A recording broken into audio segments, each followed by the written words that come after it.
예, 지금부터는 오늘 발표해 주신 세 분 전문가를 모시고 제가 간단한 Q&A를 진행하도록 하겠습니다.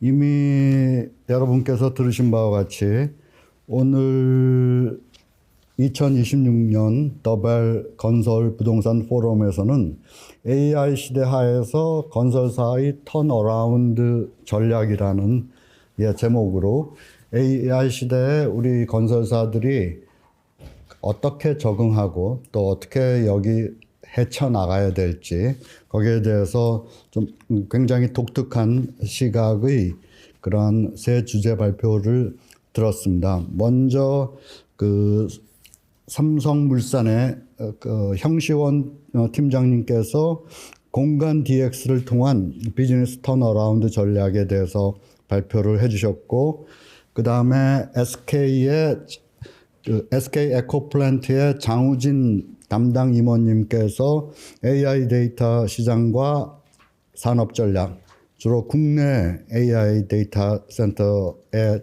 초점을 맞춰서 발표를 해주셨고, 마지막으로 EIP 자산운용의 최종희 상무님께서 미국 시장에 초점을 맞춰서 신재생 에너지 인프라 산업 미국 시장에 대한 이해, 그 다음에 우리 기업들이 지금 진출을 하고 있는데요. 거기에 따른 리스크 요인을 케이스 스터디를 가지고 잘 말씀을 해주셨습니다. 그래서 여기에 대해서 제가 그 연사님들께 저희가 시간이 많지 않아서 그러니까 한 가지 정도씩 그 질문을 드리고 거기에 대해서 각 전문가분의 답변을 듣는 시간을 가지도록 하겠습니다. 먼저 그 형시원 팀장님께 좀 질문을 드리도록 하겠습니다. 아까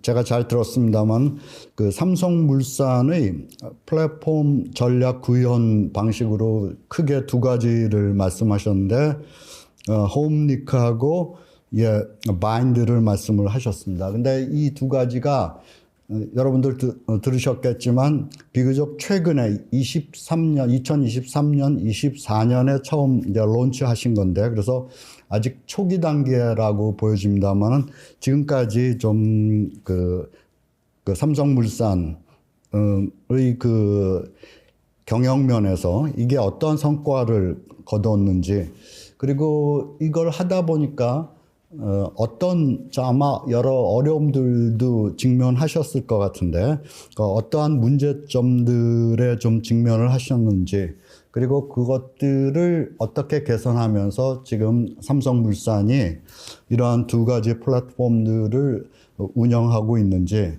그리고 결국 우리 건설사들의 총체적인 입장에서 향후 아마 뭐 삼성물산뿐만 아니라 이런 그 가정이나 이런 빌딩 이런 운영 관리 면에서 AI를 어떻게 접목시킬까는 우리 건설업체의 전반적인 과제일 텐데, 우리 건설업체들이 좀 어떻게 하셔야 될지 거기에 대해서 말씀 주시면 좋겠습니다.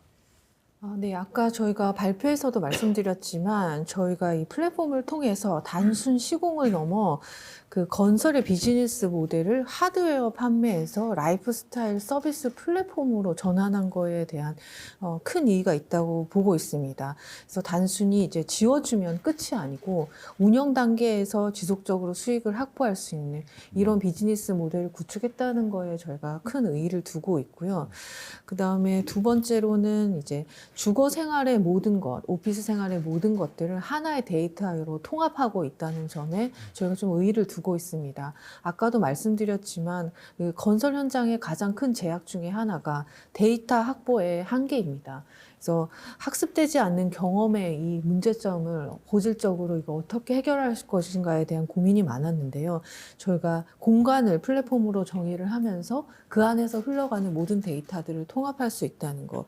네, 거기서 이제 저희가 비즈니스 1위를 찾고 있고요. 물론 이제 건설사가 플랫폼 사업을 함에 있어서 상당히 어려운 점들이 있습니다. 기본적으로 근본적인 그 사업 수행 DNA가 다릅니다.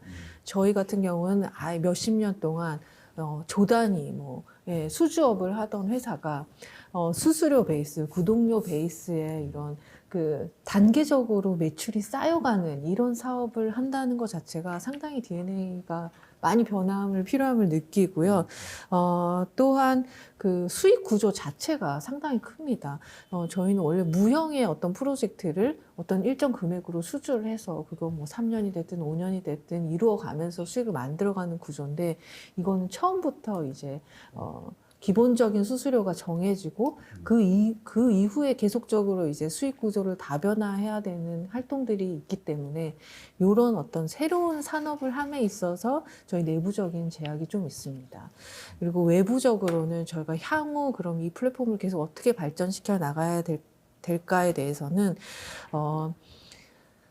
공간에 대한 어떤 끊임없는 연결. 저희가 지금은 최초에 이제 홈으로 시작해서 오피스, 그다음에 뭐 시니어, 뭐 웰리스 여러 가지 이제 단순히 홈릿과 바인더로 끝나는 게 아니고 다양한 솔루션 출시들을 또 목표로 하고 있습니다. 그래서 공간 안에서 사용자들이 이 여러 공간을 복합적으로 이용해도 끊임없이 연결될 수 있는 어떤 사용자 경험 혁신 이런 걸 이제 계속 고민을 하고 있고요. 그리고 계속적으로 AI 발전으로 초개인화에 대한 니즈가 상당히 높아지고 있습니다. 그래서 공용 공간에서의 삶은 비슷하게 보일지 모르지만 개인이 요구하는 서비스들이 워낙 다양해지고 있기 때문에 어떻게 하면 나보다 나를 더 잘 아는 집, 어떻게 하면 나보다 나를 더 잘 아는 내 사무실 이걸 만들 수 있을까를 계속 고민하고 있습니다. 예, 제가 한 가지만 더 추가적으로, 네. 예, 팀장님께서 아마 그 거의 초기 단계부터 이 두 플랫폼에 깊숙이 아마 그 개입을 하셨을 것 같은데, 그러면 이러한 게 실질적인 성과로 나타나고 지금 예를 들어서 삼성물산의 최고 경영진들이 이런 두 비즈니스 모델에 대한 평가는 좀 어떻다고 보십니까? 좀. 지금 처음에 이제 저희가 플랫폼을 했을 때는 이제 경영진 중에서도 이것이 과연 레미안 경쟁력의 강화를 위한 건가, 그러니까 본업의 경쟁력 강화를 위한 건가, 아니면 이게 자생 가능한 지속 가능한 그 수익 사업으로 갈 수 있을 건가에 대한 저희 고민이 많았습니다. 근데 이제 운영하다 보니 지금 홈릿 같은 경우는 거의 3년 차를 맞이하는데요. 상당히 많은 건설사들과 전략적 파트너십을 통해서 단순히 삼성물산이 지는 아파트뿐만 아니고 약 20개 정도의 그 건설사들이 지는 아파트에도 들어갑니다. 그래서 저희가 이런 브랜드 폐쇄성을 넘어서 이 상생형 생태계의 사업으로서 개방형 플랫폼으로 갈 수 있다는 거에 대해서 저희가 상당히 의미 있는 그런 작업이라고 생각을 하고 있습니다. 예, 감사합니다. 예, 잘 들었습니다. 그 다음에, 예, 두 번째는, 예, SK 에코플랜트의 그 장우진 그 담당 임원님께 좀, 질문을 드리고 싶습니다. 아까 이제 국내 데이터 센터를 주로, 말씀을 해 주시면서, 이제 이 문제가 뭐 우리 다른 그 산업들과 마찬가지로 데이터 센터들이 수도권에 굉장히 집중돼 있다, 과밀화돼 있다.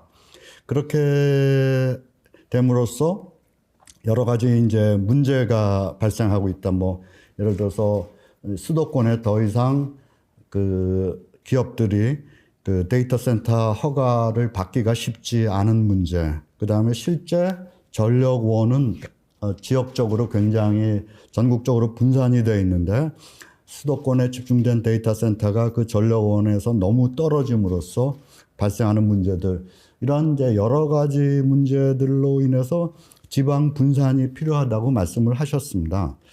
그런데 이제 당연히 이제 아마 지금 현 정부에서도 여러 가지 그 상위 전략상 지방 분산을 하게 되면은 현 정부 아마 정책 입안자들도 굉장히 반색을 할 것 같은데요.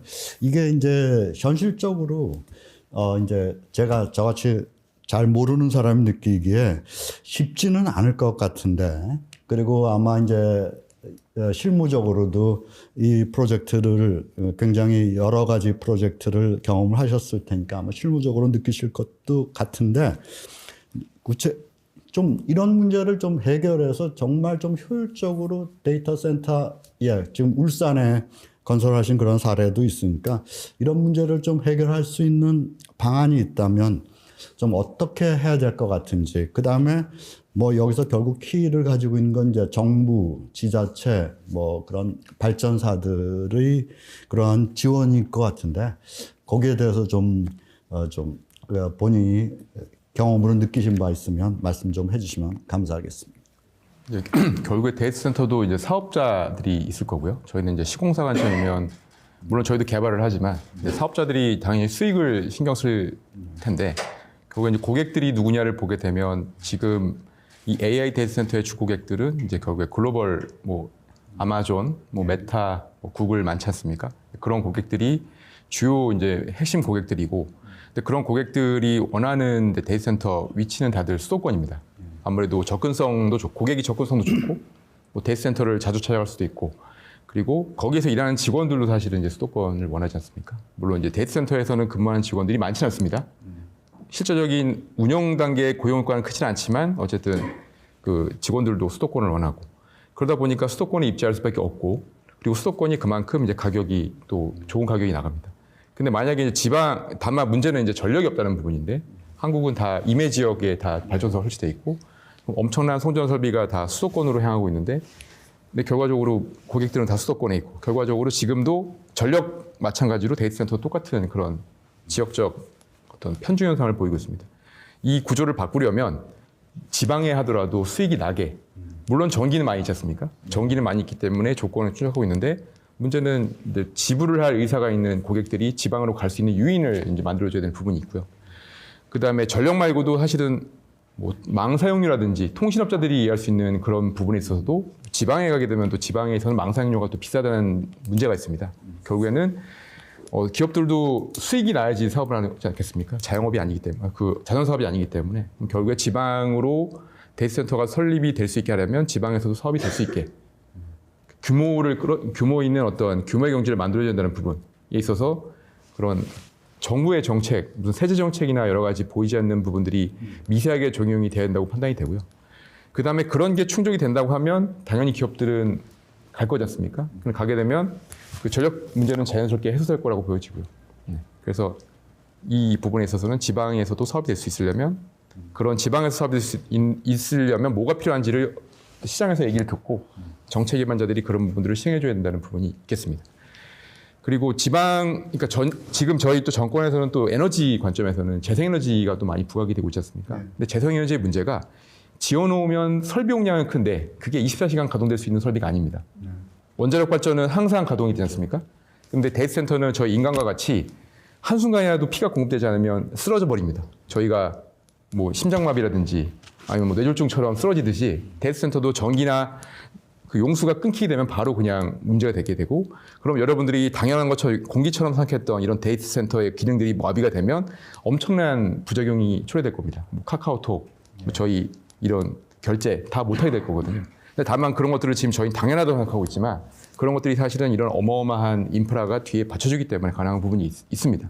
사실 그래서 그런 부분에 대해서도 그 재생에너지가 데이터 센터에 왜 안 되냐는 식으로 접근한 게 아니고, 이 재생에너지라는 것도 좋지만 이게 데이터 센터에는 어떤 문제가 있는지를 제대로 이해를 하고, 뭐 그게 뭐 에너지 전환 시설을 구비하던 아니면 발전 용량을 고려한 그 기존에 있던 전통 설비와 재생에너지 설비를 적절히 융합을 해서 데이터 센터에 적합한 전력이 공급될 수 있도록 하는 그런 세심한 정책들도 뒷받침이 돼야 되기 때문에, 이거는 뭐 흙과 백의 문제는 아닌 것 같고요.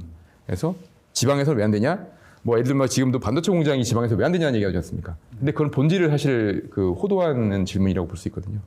수익 사업이 될 수 있도록 하려면 어떻게 해야 되는지를 정부가 고민을 하고 해야 되는 부분이고요. 해외 사례를 보면 저희가 이제 국내 거만 말씀드렸지만 사실 한국은 좀 문제가 이 땅이 좁지 않습니까? 다 고층 건물입니다.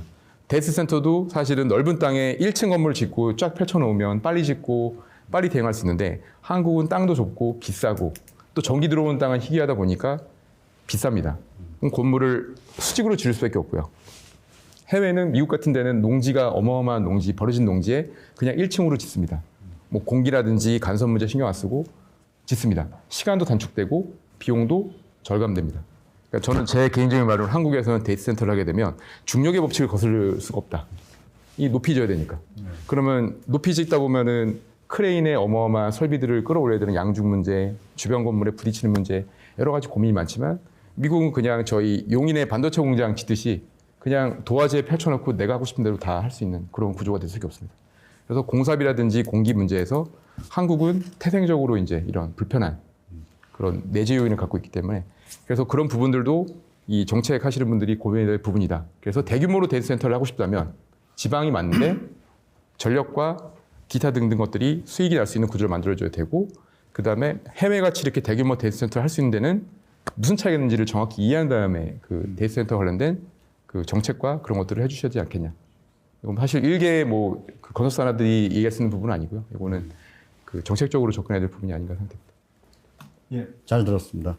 예, 저도 듣고 보니까 이건 정부 부처도 뭐 산업부나 뭐 한 개 부서에서 해결할 수 있는 문제는 아닐 것 같고요. 좀 뭐 청와대나 총리실이나 이런 중앙 컨트롤 타워를 가지고 그다음에 각 이해관계 부서의 의견, 그래 특히 여기 민간 그런 의견을 조율을 해서 그러니까 접근해야 될, 통합적으로 접근해야 될 필요가 있을 것 같고, 근데 사실 뭐 앞으로 이게 너무나 필요하고, 그 다음에 또 이것을 우리가 효율적으로 도입하기 위해서는 뭐 전력망이라든지 너무나 부수적인 엄청난 인프라 수요가 필요하기 때문에 좀 정부에서도 이 분야에 좀 관심을 갖고 보다 적극적으로 대처하는 그러한 모습이 앞으로 좀 보여졌으면 합니다.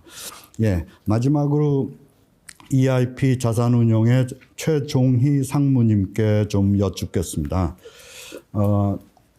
특이하게, 그러니까 뭐 특이하다고 그렇게 표현하는 게 맞을지는 모르겠지만 지금 미국 그 중에서도 이제 텍사스 지역에 이런 신재생 에너지 그러니까 착공해서 운용하고 계신 사례를 발표해 주셨습니다. 아직까지 뭐 우리 기업들한테 그렇게 익숙하지 않은 프로젝트인 것 같고요. 그다음에 특히 또 미국 시장이 뭐 말씀해 주셨지만 바이든으로부터 트럼프 대통령이 바뀌면서 너무나 지금 여러 가지 그 격동의 움직임을 보이기 때문에 쉽지 않은 시장인데 그래도 또 뭐 우리가 중장기적으로 미국 시장을 저희가 제외하고 또 생각할 수 있는 해외 시장은 없으니까 한마디로 얘기해서 지금 제가 여쭙고 싶은 건 트럼프 이전과 트럼프 정부 이후의 신재생 에너지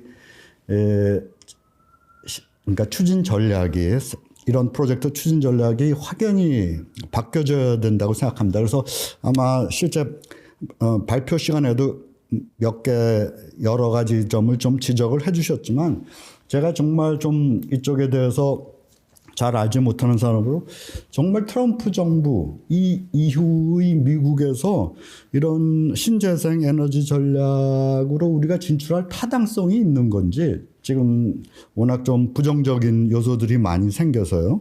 그리고 있다면은 근데 실제로 이제 아까 지금 프로젝트 파이프라인 말씀해 주면서도 미국의 텍사스 쪽에도 또 사업 계획을 가지고 계신데 만약 타당성이 있다면 우리 업체 차원에서는 좀 아까 전반적인 그런 전략들을 말씀해 주셨지만 특히 어떤 점에 초점을 맞추고 우리가 진출을 해야 될지 그 다음에 우리 뭐 카인드라든지 정부 차원에서 여러 지원이 있기는 있는 것 같은데 그게 진짜 현실적으로 그 우리 업체들에게 영향가가 있기 위해서는 좀 어떻게 해야 되는 건지 그리고 또 하나는 잘 몰라서 또 드리는 질문이라면 질문입니다만은 우리 그 기업들이 이런 미국 신재생 에너지 시장에 어느 정도 진출하고 있는지 그건 세 가지 측면에 대해서 뭐 시간이 그렇게 많지는 않으니까 한 5분 정도 간략하게 말씀해 주시면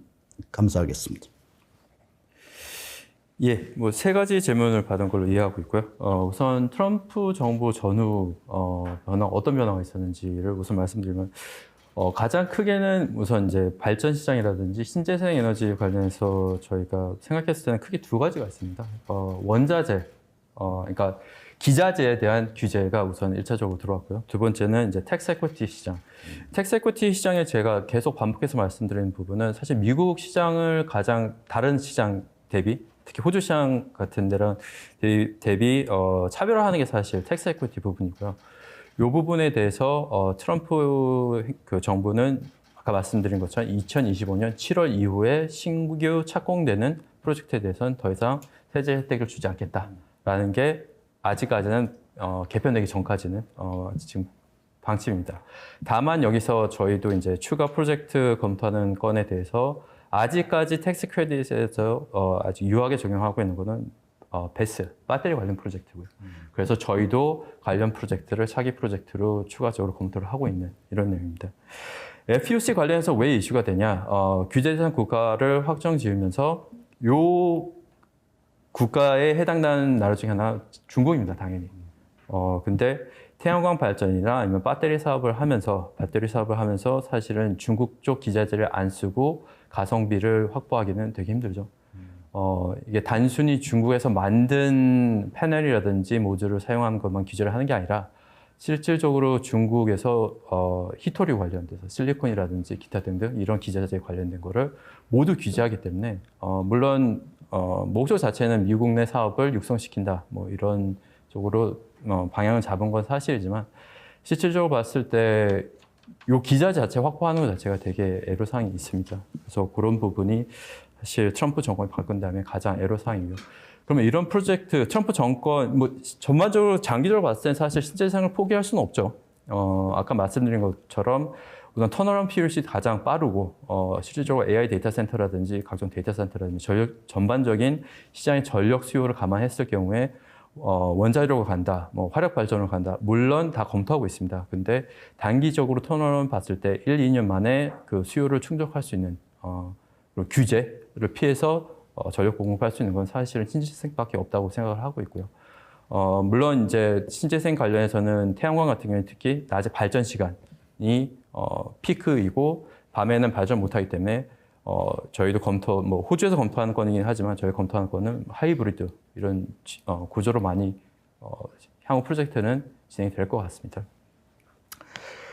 정부 지원 관련해서는 사실은 또 계속 텍스 이퀄티 부분을 말씀을 드리는데 이게 사실은 미국 프로젝트의 키 그 차별화이면서도 사실은 이 세제 혜택을 받으면 이 텍스 이퀄티 인베스터라는 게 들어옵니다. 그래서 이거를 세제를 지분 형태로 투자를 하는 거죠. 그래서 내가 지분을 투자할 테니 이 프로젝트에 대한 감가상각에 대한 세제 혜택 플러스 신재생 에너지를 생산하면서 그에 대한 ITC라든지 PTC에 대한 세제 혜택을 가져오는데 이쪽에서 사실은 이게 규제, 역시 정부 규제에 연관돼서 이런 혜택을 받다 보니 나중에 IRS에서 들어와서 이게 너희가 세제 혜택을 더 이상 못 받는 프로젝트야 라고 폴리시 체인지가 일어나서 그 세제 혜택이 취소됐을 때 이거에 대한 개런티를 서야 됩니다. 아까 전에 저희 뭐 텍사스 프로젝트 기준을 말씀드렸을 때 세제 혜택이 30%.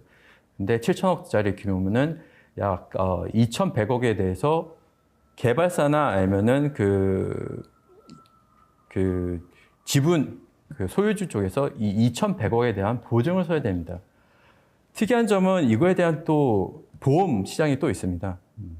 근데 이거를 앞단에서 일반 그 건설사라든지 주주가 2,100억에 대한 보증을 쓰면서 뒤에 보험을 다시 그 가입하는 것 자체가 실질적으로 봤을 때 보험이 어차피 가입되기 때문에 실손이 발생할 확률은 되게 낮지만 건설사 입장에서 봤을 때는 이런 부분에 대해서 우발 채무를 잡힌다든지 이런 부분이 분명히 있거든요. 그래서 그런 부분에 대해서 정부 차원에서 이런 지원이라든지 이런 제도가 있었으면 되게 활성화되는데 되게 크나큰 역할을 해줄 수 있을 것 같고요.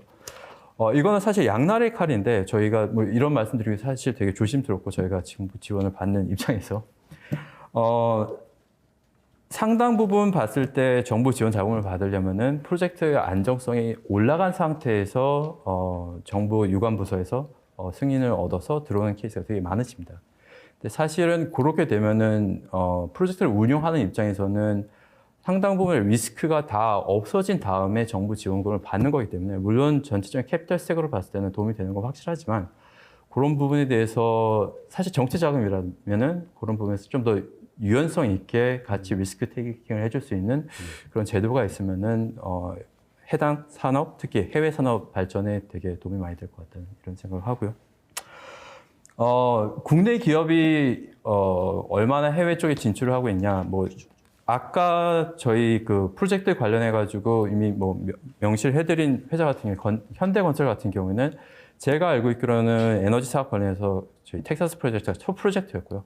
그 사업이 성공적으로 마무리되고 있죠. 그런 다음에 부서 자체가 되게 커졌습니다. 그리고 아예 팀이 따로 개설되고 이렇기 때문에 저희 사례가 저희가 알고 있기로는 사실 되게 유니크한 케이스였고 건설사에서 해외 인프라 태양광 한 케이스 거의 첫 사례로 알고 있기 때문에 향후에 뭐 아까 계속 말씀드린 것처럼 미국 시장, 뭐 동남아라든지 이런 시장도 물론 발전량이 어느 정도 확보는 되지만 아무래도 폴리티컬 리스크라든지 정부 정책 리스크가 더 크기 때문에 그런 시장은 검토하는 데는 좀 더 시간이 지나야 될 것 같고요. 미국 시장을 사실 무시 못하는 입장에서 계속 지속적으로 뭐 저희 생각에는 정책 지원 자금도 봤을 때 단순히 대기업을 지원하는 게 아니라 중견기업이랑 대기업이랑 JV를 결성했을 때 지원 자금을 가장 많이 주는 이런 구조를 추진을 하고 있기 때문에 지속적으로 미국 시장, 특히 OECD 국가 시장에는 계속 발전하지 않을까. 그리고 아까 저희가 소개해드린 프로젝트도 상당 부분 다 중견기업이랑 대기업이랑 페어링이 돼서 JV 형태로 진행되는. 그래서 그런 부분에서 봤을 때는 지속적으로 확대되지 않을까 생각하고 있습니다. 예, 세 분 전문가께 초심자로서 질문을 드렸는데 제가 기대했던 거 이상으로 상세하게 답변을 해주셔서 감사드립니다. 자, 이상 들으신 바와 같이 저희 마감할 시간이 됐습니다. 그래서 오늘 지금 시대의 화두인 AI를 우리 건설사들이 어떻게 활용을 해서 이 어려운 시기에 살아남을 것인가, 덧붙여서 지금 말씀하신 극히 초기 단계라고 할 수 있는 미국 신재생 에너지 시장에 우리 기업들은 어떻게 진출할 것인가 하는 이러한 굉장히 흥미진진한 주제를 가지고 오늘 부동산 포럼에서 전문가들 모시고 발표도 듣고 Q&A도 했습니다.